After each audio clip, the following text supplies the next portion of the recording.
Happy New Year. We're so glad that you've decided to join us on this video. We just want to give you an idea of what God's been up to this past year. And it's been amazing what the Lord's been doing. So that's what we want to talk about today. We want to thank you for your contributions and also for your prayers. We certainly do need your prayers. So now Laura's going to start us off and tell us what's been happening this past year, 2024. And first of all, we're just so grateful, like Perry said, for the prayer. It's been an exciting year, and God's done a lot, but it's also been a very tough year in a lot of ways. A lot of people have commented how they know we're kind of on the front lines because of the enemy's move to promote and push LGBT so much, and us battling against that. And some days it's been really tough. We've had a tremendous amount of warfare, and some days feel a little battle weary. And there's been many days that I've wanted to give up. Many days that I've, felt like Moses, like you've called the wrong person.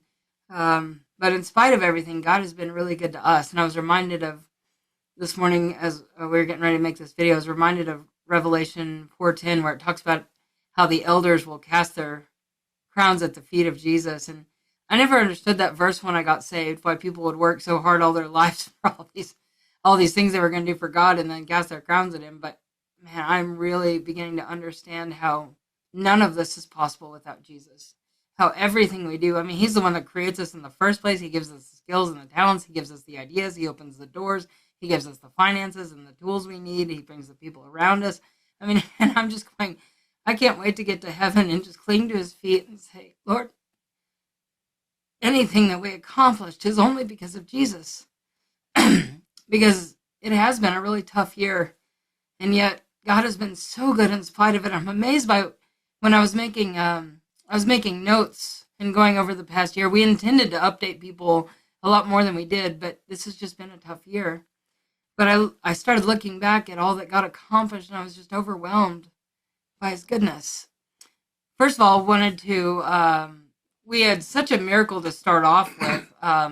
Last year we formed the Eden's Redemption as a nonprofit organization, and I thought everything was established back in December. We had a lawyer working on this for us.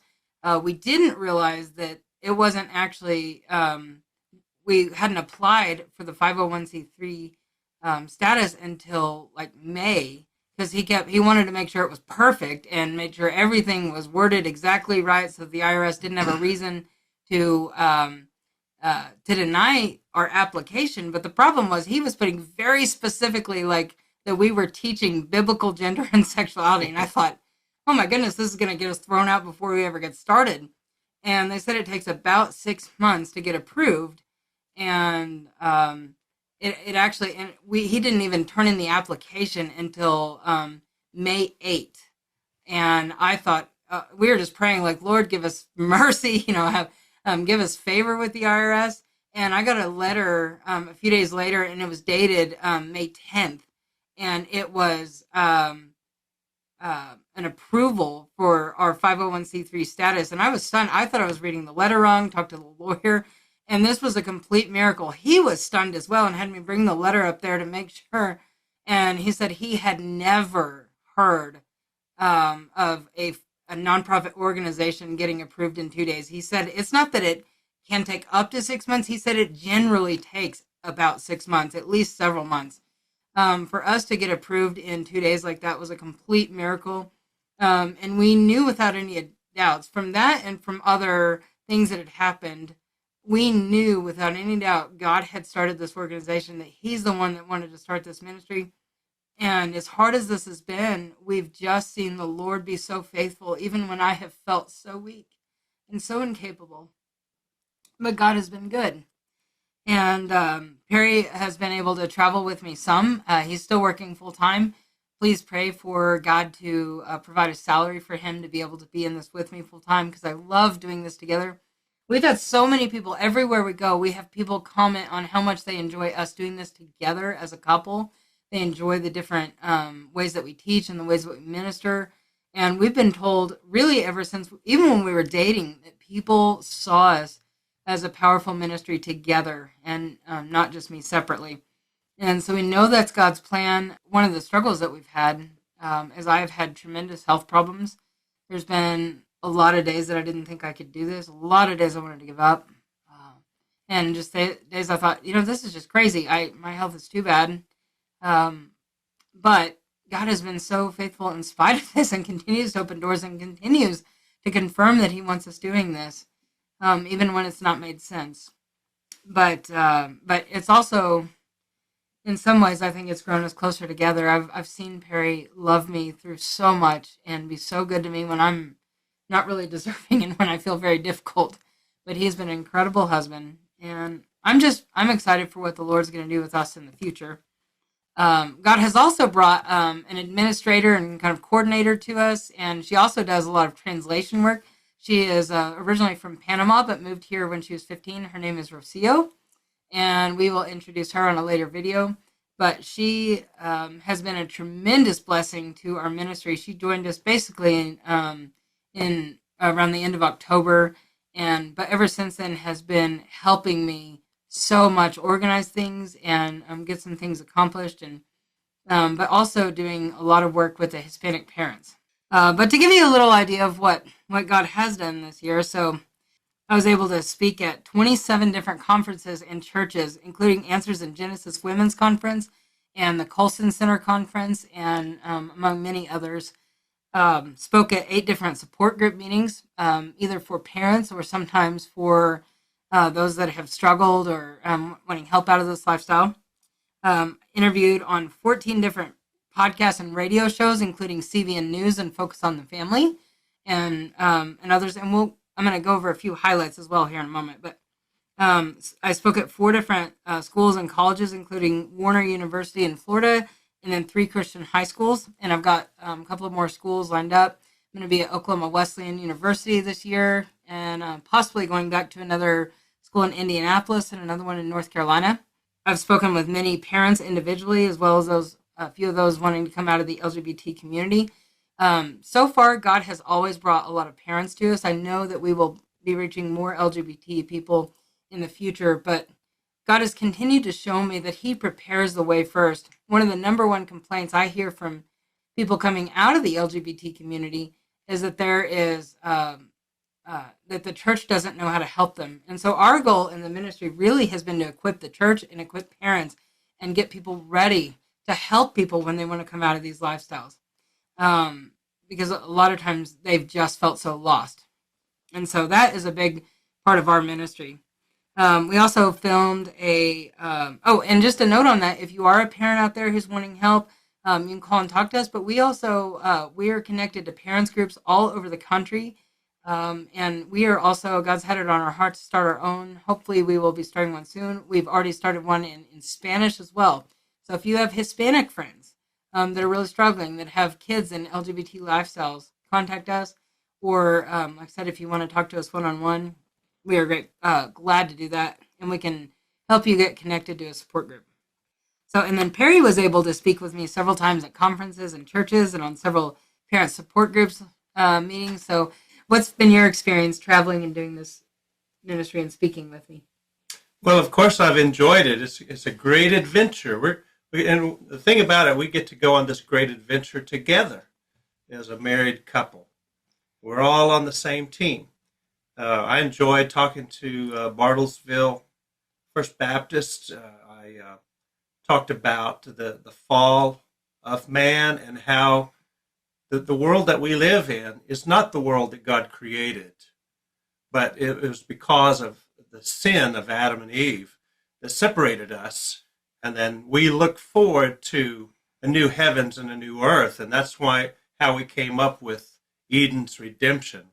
We look for the redemption of all of creation one of these days, along with all the believers.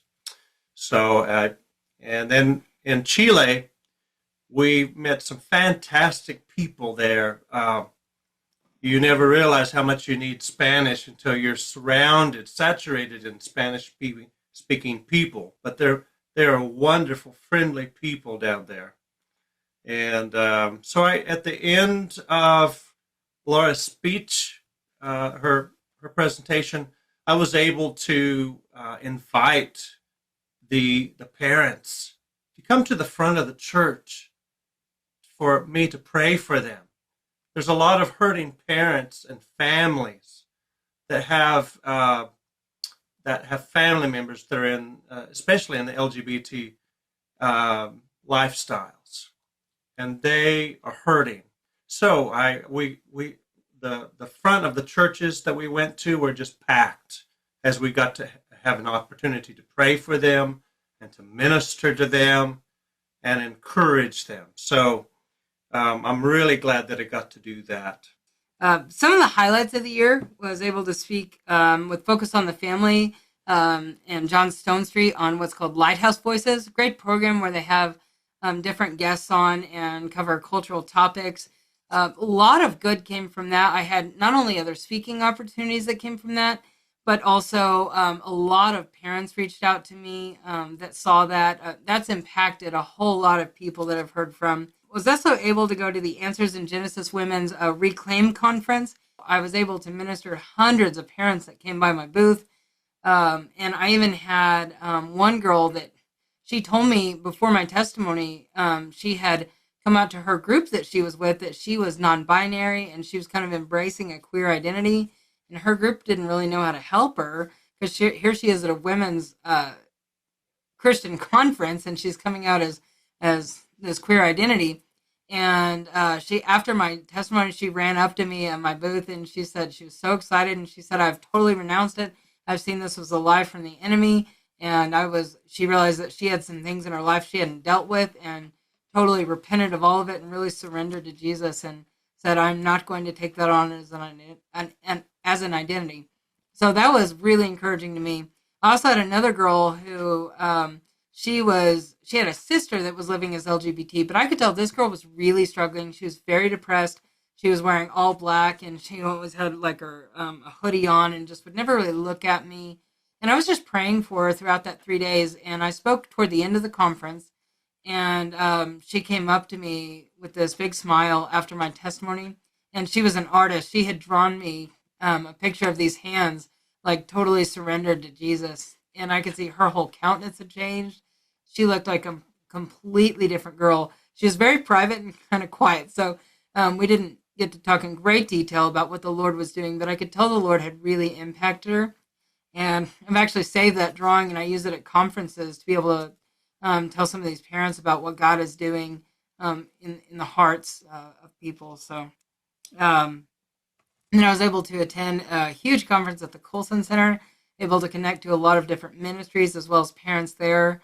But that was a great opportunity because they had lots of booths of a lot of different ministries. So these conferences are always different, different emphases and different things that God does. But I was really able to connect to some other ministries and get some more resources that we hope to connect on our website one day. So also able to do what was called a set free night with Decision Point.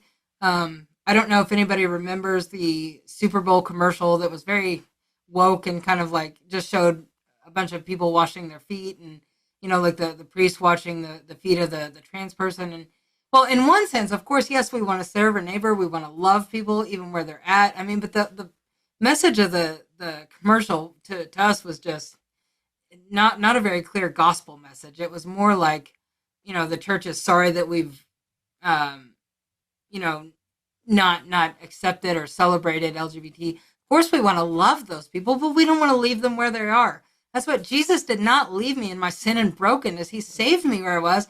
I didn't have to fix myself in order to get saved, but God did not leave me there. I gave my heart to Jesus and he began to transform me and call me out of that lifestyle. And so we were bothered by that, but there was also a pastor out of Ireland that was bothered by it and decided to make his own commercial. And he said, this is the commercial they should have made. And it was just simply like a bunch of testimonies out there that were like, former drug addict and former gang member and former this and former that, and just showed the transformation Jesus had done. And so a ministry called Decision Point, which is an amazing ministry for, their goal is really to equip young people, especially middle school and high school students, to share their faith and be a light at their schools, which is a huge passion of mine. because I wish I could go back if I was a student again and be this in love with Jesus and be able to make a difference in my high school. Because I remember one guy that like stood out at my high school, and what a light he was. And these kids are like holding now what's the word? Not seminars, but like holding events at their schools sometimes, and talking about Jesus, and kids are getting saved. And this is an incredible ministry. So they partnered with this guy from Ireland, and they're having these nights of testimony. And so one girl that had come out of a transgender lifestyle recently, she had already detransitioned, but she was greatly encouraged by my testimony that night. Oh, and then one other one I was going to mention, I did also have a guy that had been struggling with cross-dressing, was actually at Lighthouse Voices that I mentioned earlier with Focus on the Family. And he came up and was really impacted by my testimony. We were able to talk, and I also connected him with a friend of mine who is a former male to female homosexual, transgender. And so was able to get them connected, and it's been amazing what God has done. And so that's just a few highlights from the year. And we mentioned Chile a little bit, and that was a 2-week trip. We initially were only going to speak at one church, and we prayed for more opportunities. We ended up getting 8 different churches that we were able to minister to there. Had many, many parents coming forward. We actually had one girl, after he left, he was only able to be there the first week, but Rocio and I were there the second week, and this girl came up to us just sobbing and talking about a friend of hers that was living as a lesbian, and we're trying to minister to her, started sobbing. She said, this girl's been drawing me into that lifestyle, and she had been falling in sin. And so we ended up praying with her, and Rocio got connected with her to talk to her later because she's Hispanic speaker.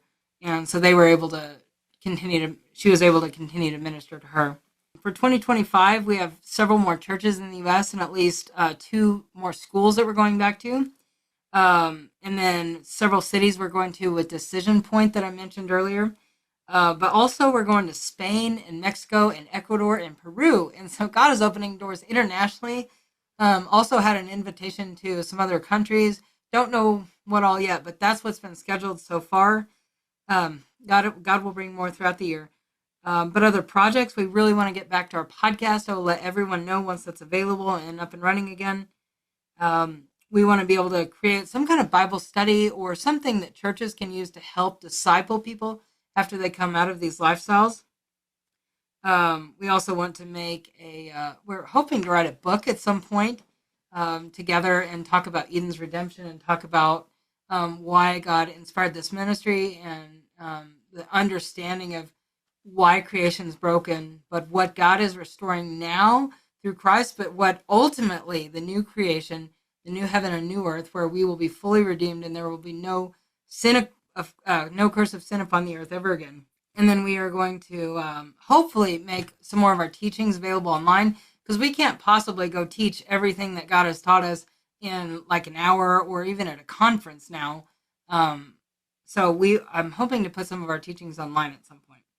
And then I think we talked about, still praying about starting a parent support group. In English, we already have one that Rocio has started in Spanish. So hopefully we will get that going soon.